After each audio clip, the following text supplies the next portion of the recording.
with my obsession and passion for poetry recitation from my childhood. I used to represent my class in elocution contest, and that was the time I realized that each and every word is actually, thought about, weighed, and then put into that sentence. It has its own rhythm, it has its own importance in that, not only in that sentence, but also in the whole poetry. Okay, that was the beginning of it. The perfecting, the understanding the rhythm of it, understanding the pitch of it, where it has to be pitched, and and also where it has to be emphasized. It can actually change the meaning completely. So every person who is reciting the same poem, going to mean something else, just because of the emphasis, just because of the rhythm that the person who is reciting it. And so very early in my life, I started understanding the meaning of dialogue, meaning of the sentence which is given to you to say, to sing, or to recite. Okay. When I got admission in Delhi University, that was the time I was completely blown away by the amount of work that I had to do to really perfect the art of delivering dialogues. A teacher of dramatics came and she heard me saying those dialogues, and she shouted at me and said that, everything that you're saying is wrong, your pronunciation is wrong, your pitching is wrong, your rhythm is wrong. And I was thinking that I'm coming from a poetry background, so everything is going to be, all fine. But it was not. Then the work on my dialogues and delivering and understanding of those dialogues, everything started changing, taking a new shape. When I started doing professional theater, that was the time I realized that there is dialogue and there is speech. That there are branches in the dialogue itself. I was looking for somebody who could teach me the speech or the dialogue delivery. I could not get one teacher, Sudhir. There was not even one teacher who could be called an expert on dialogues and speech. Then I started looking for that particular person. So I went to Shri Vallabh Vyas, who was a very fine actor from National School of Drama. I sat with him. He made me understand that the reading of any Sanskrit literature loudly will help you in your diction, in your pronunciation, in dialogues. So I started doing that very blindly. Then I went to somebody else. Then I went to somebody else. So the one word that you say, dialogue, encompasses so many other facets, so many other things. Then now came the speech. There was this friend of mine who was very senior to me, though I like to call him a friend. We've been roommates also in Mumbai. And suddenly someone said that you stayed with Vineet and you could not work on your speech. You have not learned speech. You should go back to him. So I started going back to him and started understanding all the things that I have to keep in my mind when I'm given these lines to say, which is called speech. And that was the time, one line that he said, which always stayed with me, no matter how bad the script writer is, Manoj, there is always going to be connection of the second paragraph in the first paragraph itself. So try to understand how many topics, how many issues that the script writer is touching when you are saying the speech. And that way you will learn the speech very fast. But I had to really perfect it. I have to practice it. Now, all of this that I'm talking about has to do with this word called craft. Now, at this age, when you ask me dialogue, For me, the pause is the most difficult dialogue for any actor. The silence is to understand that silence and to give as much importance as possible in that given time is the best way to deliver a dialogue. You know, the reason I even brought that up is because in some of your recent work, Joram comes to mind, Gali Gulaya comes to mind.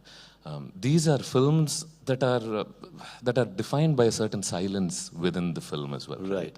What was among the earliest times you learned to? I mean, you learned about the nuance of how to approach dialogue.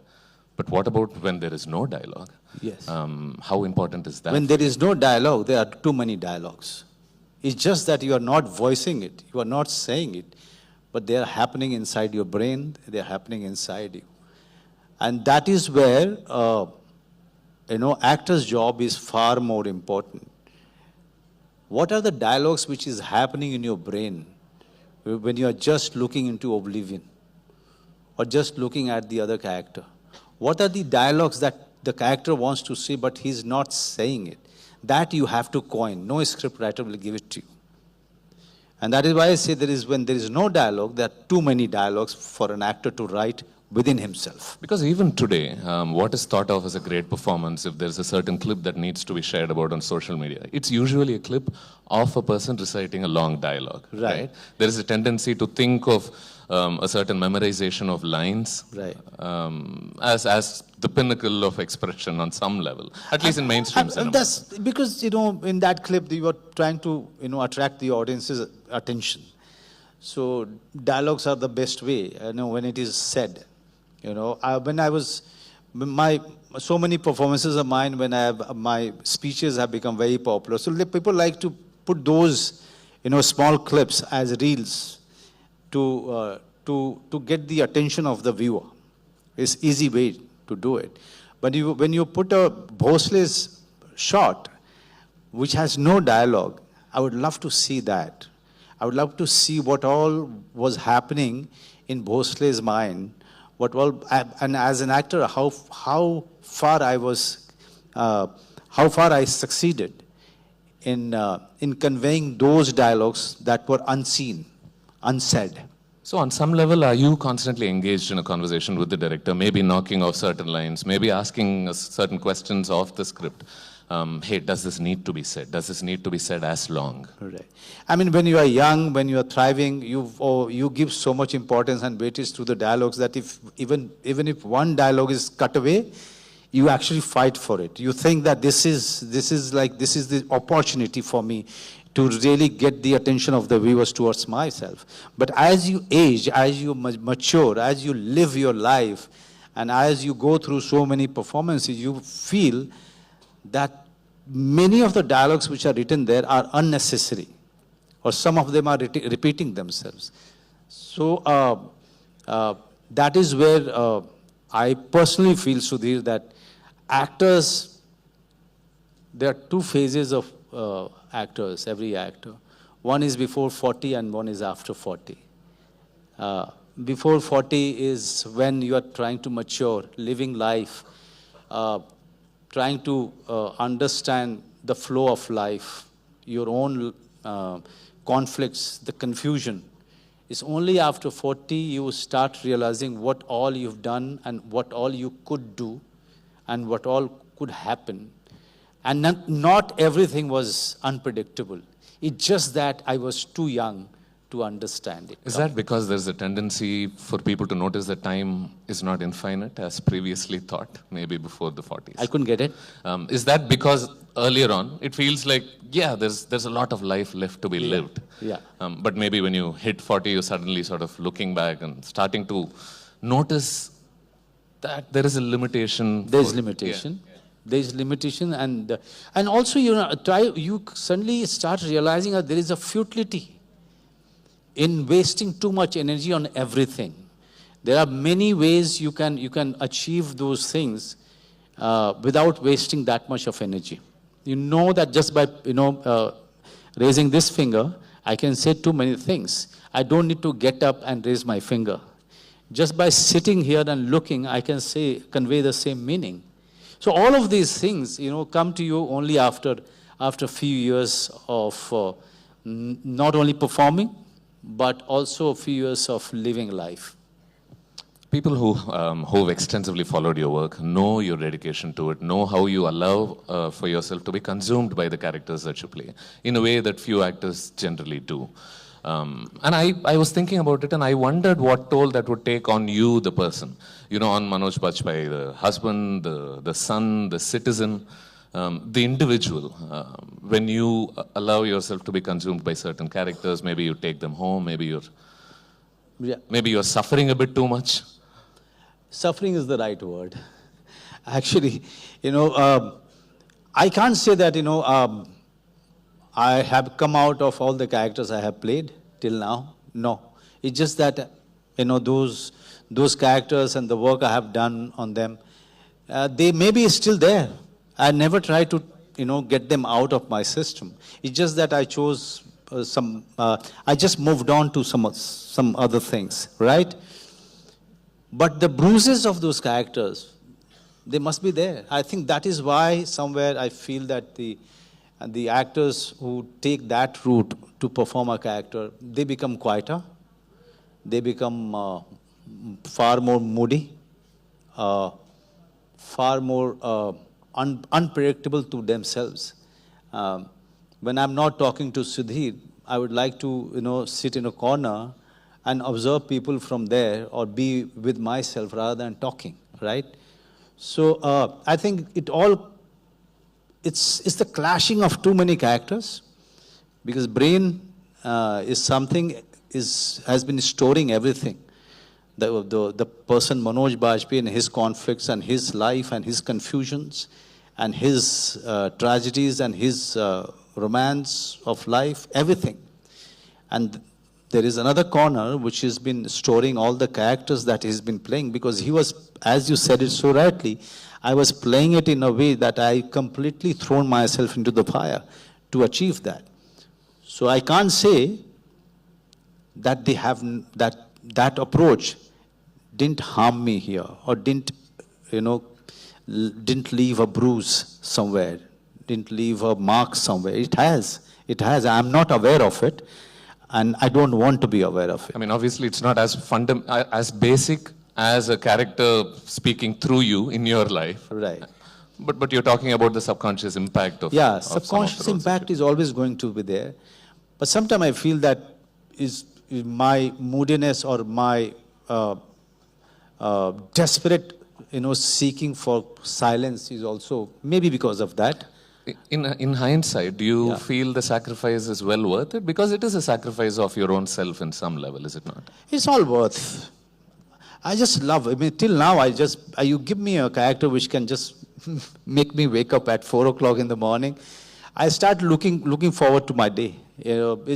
I think it's the love for the craft.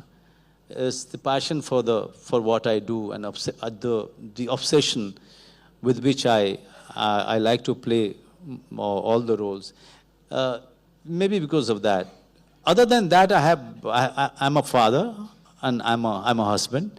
I can't say that I'm as devoted or as obsessed with bringing up my daughter. No, I can't say that.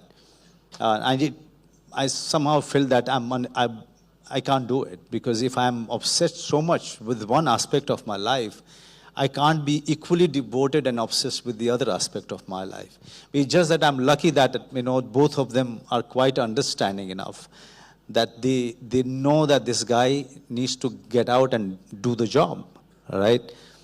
But that way I'm lucky.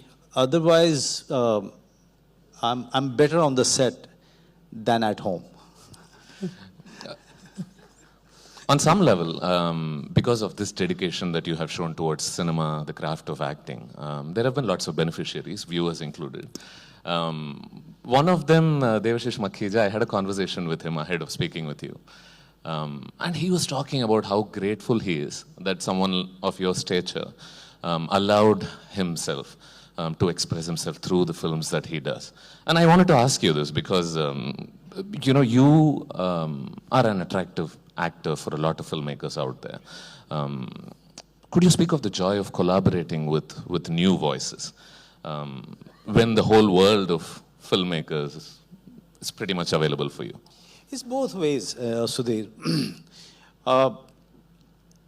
When I was doing Gangs of Wasseypur, that was the time I realized that, this industry is not going to give me what I want, because they were not writing too many of those scripts. They were not giving opportunity to those many talents, the directors, who were, just buzzing with ideas, or they were looking for opportunities. And that was the time I realized that I have to look for my own directors and my own script. Or you just wait for eternity for that one script to happen to you. And I was desperate because, as I said, I was above 40 and I had to give myself that chance. I had to use my time in industry instead of waiting at home and waiting for the script which is not going to come. And in that process, I started watching whatever short films which were, featuring on YouTube. And YouTube was not that huge those days. And in that search, I found too many people. Okay? There is Dipesh Jain, whose Gali Guliyan, I consider it as my most difficult performance. Then there is Bhosle, then there is Joram, and then, in that series, if you see the fable that I have done, which is traveling the festivals, garnering so much appreciation for Ram Reddy, or Kanu Behal's Dispatch, which is showing tonight. It was nothing but Manoj Bajpai looking for his directors and his scripts. What did you not get? What did you want when you set out on this journey, specifically speaking? What I didn't want is doing the same kind of, getting fitted into the same kind of a category or the same kind of pattern that every script has in the mainstream. Mainstream films that we do do it because it's a genre I don't look down upon. But I, as an actor, I was not ready to just do one kind of films, one kind of genre, and be considered as one kind of actor in mainstream cinema. I wanted to explore my own abilities. And for that, there were Shish Makhija, or Kanu Behal, or Dipesh Jain, or Anurag Kashyap, or so many others. I needed them. So when Devashish says that, he's so grateful, I'm also grateful to Devashish, or I'm also grateful to, say, Anurag, or say, Kanu Behal, or Dipesh Jain, and so many others for really giving me those scripts, and find my own ability within myself. I knew that it is there. I knew that I had too much to say, too much to express. But there was nobody who could offer me that. Okay.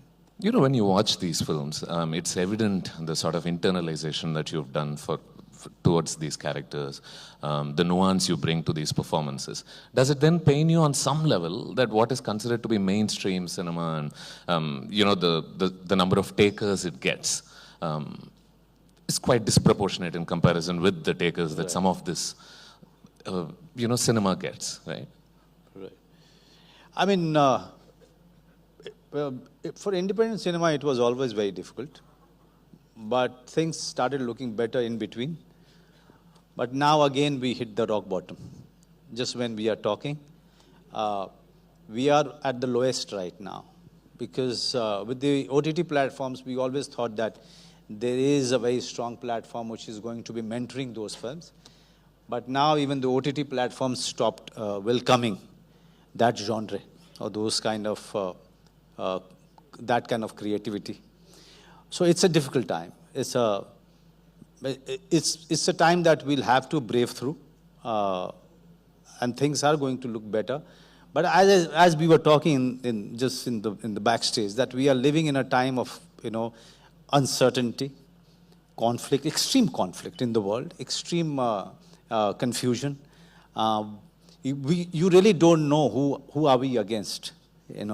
Everybody is against everyone.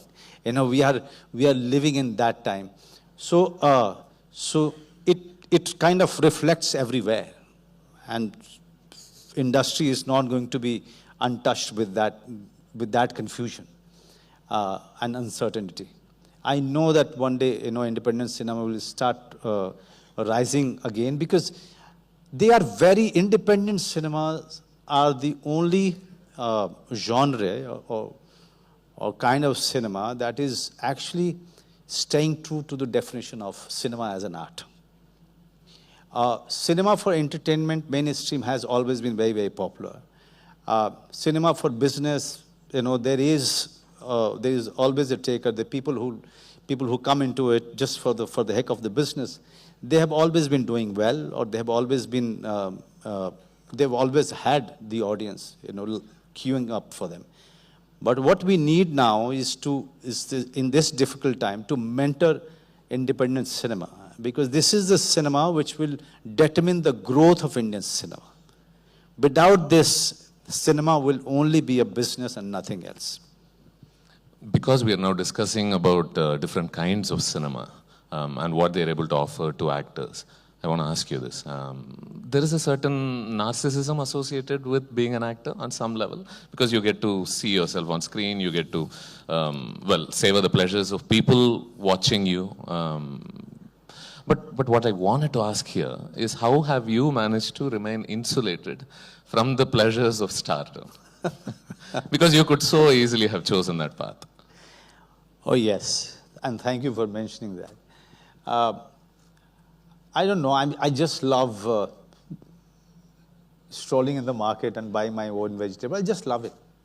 It gives me much more high than people taking my selfies. Selfies, I somehow feel that it is entering into my private space. It's being too close to me. Nowadays, even my wife is not that close to me. So, but it's on a serious note, I personally feel that if I'm going to be keeping my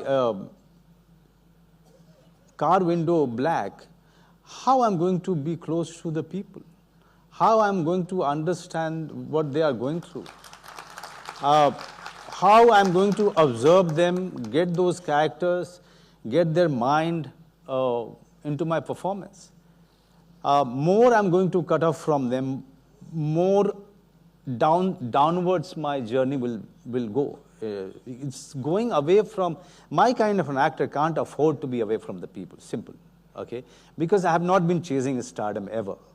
So stardom is a very different thing altogether. Stardom has to do with the mystery, stardom has to do with the glamour. None of these things I was chasing ever. What I was chasing is the roles, because I always enjoyed playing roles where I could feel that that's not me. This is somebody else. When that happens in few shots or few scenes of my film, I say, okay, somewhere I succeeded in playing it well. Even if it is 2 shots, even if it is, say, five shots. When I watched Gali Guliyan, why I say that it was very difficult, it's one of my best performances, my most favorite performance, because many of the scenes I personally feel that how could I do it? How could I not go mad doing that? So when you feel that as an actor, you feel that you've achieved something little bit. You can't do it if you are away from people. You can't do it if you are not getting out of your comfort zone and mingling with the crowd. I would like to travel in a metro. I would like to travel in a local train and just see those people every day celebrating life, even in that miserable condition. Because these are the people I'm going to portray on the screen. And if I'm not close to them, then there is a problem, because that's going to show in my performance too. You're still fairly well known. You're still fairly well known. Oh, yes. So do they allow you to have an authentic metro experience? But what happens that if you are not chasing stardom, if you are not leading a star's life, you are also not trying to be seen. What happens most of the time that actors want to be seen. When they want to be seen, they are going to behave in a certain way. When people are, the crowd is invariably going to look at them. So I don't want to be seen. That's the last thing I'm looking for when I'm in public. Because I am busy looking at the things, looking at the people moving, or someone is standing at the bus stop, or someone is sitting and selling something, I'm busy looking at them rather than looking at myself. I like how it beautifully tied in with the subject of our conversation, which is mastering the unseen. Right. Yes. And one thing I learned from many of the actors who were really greats, and nowadays some of them are contemporaries, few of them. Like, an actor has to be like a fly on the wall. He is in the room, but he's still not in the room. If you achieve that in real life, then things become quite easy. Then you can see things which is unseen. First, you have to be unseen. Just to see the things very clearly right in the room. On a related note, because you mentioned Gully and how you think it's among your better performances, right. There's a moment there when your brother sort of enters the space. And it's striking how you avert eye contact with him. Right. Right? You can barely get yourself to meet his eyes. And so these little touches that you bring to a character, how much of that is something that you do in the spur of the moment? How much of that is well thought out? And you know what? I do not want to meet his eyes. I don't think that with that those kind of details you don't think when you're reading the scripts. But those are the things that you start thinking about when you get the script one day, or the scene one day in advance, when you're in your room, hotel room, and then when you're reading it once, twice, thrice. You are trying to understand what has happened before and what is going to happen after, and then that is the time suddenly it kind of starts, those little things starts occurring to you. Then you want to try it out on the set. Then you go there and you rehearse and try to find out how much is it feasible, how much is not feasible, looking at the position of the camera, or how much it is agreeable to the director. There are too many things are going on. And also you feel that there is a co-actor with you. Is he getting it? Or he is not getting it? There's no point telling your co-actor to look at your performance and then respond. No. If he can't see it, then you have to find other nuances for the character in that situation. So yeah, I mean, there's a work that keeps going on and on and on, and then your director wants you to watch the film and be more miserable about it, because I hate watching my own. Because I always feel that this performance is something it is a never-ending process, never ending. You ask me to watch my own film, I'll be hitting my head all the time, because why I could not think of those nuances, why I said my dialogue on that pitch, why my rhythm of this particular dialogue was, this, it could have been that way or this way, but you can't help yourself. Now it's done, okay? And actors mostly are left in miserable condition after watching their own performances. And I don't want to go through that. You spoke about how it's important to be aware of the camera and what it's looking at while you're performing.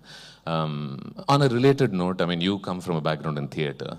And I heard Mr. Denzel Washington recently discuss his performances, and there's something he said struck me.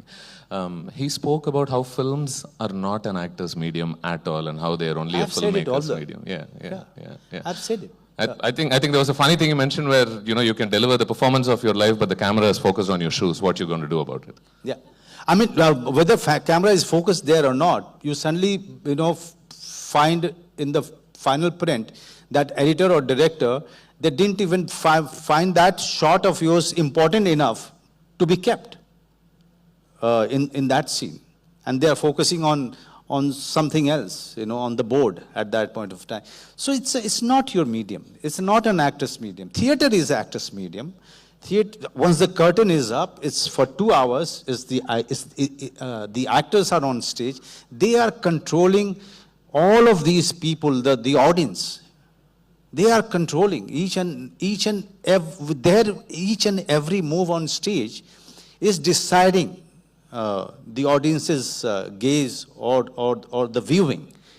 But in cinema, first of all, it's a director's medium. It's the last of the pyramid is actor. But when you are on the set, everyone is working for the actor to come and give a shot. Okay? But when it's on the edit, actor is one of the things that they are editing, right? They are looking at so many other facets of that film than just the actor or the performance. While we are discussing nuances in performance, right? In Devashish's Joram, the way you carry your baby about while you're running here, while you're escaping people, it almost feels like you're almost a kangaroo, right? Almost like a child in your pouch, and it feels like you're a singular creature there. Right. And I want you to touch upon this, and by extension, bringing a certain physicality to your performances.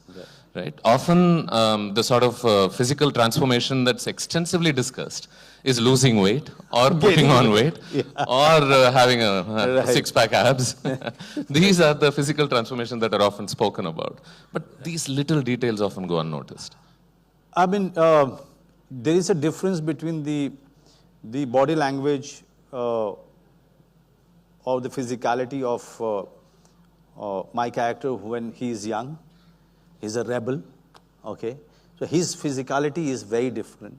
But when he's on the run with the baby after his wife is shot dead, when he is in Mumbai working in a construction place, his body language is completely beaten up. And when he's running, he's not Amitabh Bachchan, right? He's running for his baby's life. He's running to find an answer for so many things. So the body language had to be different. Someone who's exhausted, someone who is already, somewhere he has already accepted defeat, but he has to run for the baby. He has to run and go back into the jungle for the baby, where he doesn't want to go get into, right? This is where he was running away from. But he has to get into the jungle all over again only for his own baby's life. So the exterior is something which should be very, very subtle, I personally feel. In Aligarh, I was playing Ramchand's series. Professor was gay, but there was no extreme, gay physicality that people have been so used to, watching it on screen, that I was completely bored and annoyed with it. I decided, I was very stubborn, that I'm not going to give any very obvious, physicality that is going to suggest that he's gay. Not at all. Because the friends that I have had were gays. None of them look like those filmy, gay portrayal. So I had to do this. This one simple thing that I have done, the way I'm sitting here, that's the way I was sitting in the whole film. Okay, whenever Sirius was sitting. That was the only small suggestive physicality I have given it to him. So likewise, with all the portrayal, all the performances, all the characters, little bit here and there, little bit suggestions of exterior that I try to incorporate in my performance. And these crucial details play their part in avoiding certain stereotypes, in adding to the flavor of a film. Mr. Manoj, I would absolutely love to keep engaging with you for a longer time. I'm loving talking to you. Thank you so much. But maybe I just want to be greedy here and ask you a question or two, if I can manage it. Before opening it to the audiences. Yes. I want to, anybody who's been in love with a person, with a process, knows that it's constantly changing, right? It's never one thing for too long. You fell in love with acting from when you were very young. Right. How has that love transformed? And what's keeping you in love now? Okay. What I remember from my childhood, I was in, I think, 5th standard. That's, I think I can only remember that time because my parents were film buffs, and they used to travel to district town where we were in a boarding to meet us and to get us out of the boarding and take us to watch one film or two films. Okay, that's how I remember. I remember Mr. Bachchan's Zanjeer. That's that far I can remember. And not many scenes I remember till now. I haven't watched Zanjeer after that, only because I didn't want that memory to be corrupted. So it's just whatever was happening on the screen in that dark theater just fascinated me. It's a different world. And realized that, a person can actually be so many things, so many people he can be. That fascinated me quite a lot. And then later on, my obsession with poetry recitation, because in my hometown there was no culture of theater. So the poetry recitation or elocution contest was the only way I could express myself on stage. And then in that small town, only the mainstream film used to be released, right? So I had no idea about the kind of films Mr. Nasiruddin Shah and Mr. Om Puri were doing outside. Okay, so when I started doing theater in Delhi, it was also kind of a film appreciation, a performance appreciation course for me. That was a time I realized that there is a world beyond mainstream cinema, and which is far more artistic. It is like once you get used to listening to Bhimsen Joshi and Kumar Gandharva, you can't go back to listening to Hindi film songs, right? This is exactly what has happened to me. I fell in love with those performances. I fell in love with Shyam Benegal and Gobind Nihalani's world, and I just wanted to be part of that. Somewhere I feel that a performance should not only move people, entertain people, they should actually represent people and touch them, very deeply. As a final thought, from a young theater actor, almost resigned to a life of poverty, right? You've today become a legend, a hero for many young actors. What was a crucial quality that aided this growth, this transition? That probably could be a good note in which to end this conversation, I think. I don't know, it's not very obvious to me, but let me try to articulate it. I would say that I've never deviated from the focus of being an actor. Even now, when I'm sitting here in front of so many people who love my work, thank you very much. I'm still a true blue newcomer actor who's trying to crack the code of acting. With every role I feel that I don't know anything. I still have to learn a lot. I'm just fascinated by this craft called acting. And more I get fascinated, more difficulty I face in being an actor. हमारे हिंदुस्तान में क्या है कि we always feel that the acting is the easiest thing. When we go to our neighbor's place, suddenly auntie ji says, इनको जरा कोई काम दे दो अपने फिल्म में, इनको भी कोई रोल दे दो, and then you feel how how easy it is considered to be an actor. And believe me, this is from my own experience. Actor's journey is still on. Is the most difficult job in the world to play another person.